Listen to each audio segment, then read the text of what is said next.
Bonjour, Pierre, franchisé La Côte-et-l'Arête depuis juillet 2024 avec l'ouverture de notre premier restaurant à Céris avec Thomas, mon associé.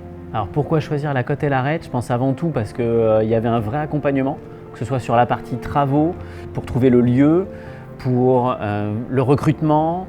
Il y a une vraie équipe derrière, ils sont quand même plus d'une vingtaine au siège pour filer un coup de main. Et autant une fois qu'on est en mode run, ça fonctionne, mais quand on est vraiment dans les démarrages, ils sont vraiment hyper accompagnant. Ce qui m'a convaincu dans le modèle, d'abord la rentabilité, parce qu'on est quand même sur une belle renta par rapport au chiffre d'affaires, le 100% fait maison, et bien sûr l'accompagnement de la franchise et des équipes qui sont impliquées au quotidien avec nous.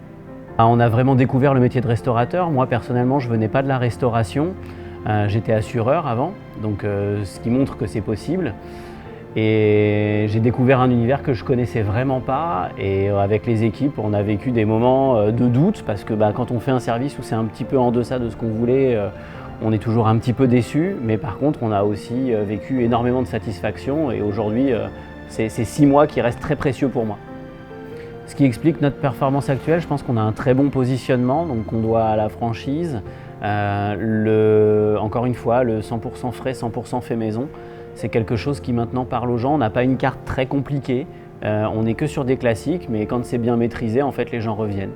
Si je devais résumer les 2 premières années, ce serait, si je devais donner un mot, ce serait la réussite, mais au-delà de ça, on a ouvert notre 2e restaurant à Clé-Souilly, et on a le 3e en projet sur Bussy-Saint-Georges pour 2028, donc il y a aussi une vraie volonté de se développer, et ça pour moi, la partie développement, c'est très important.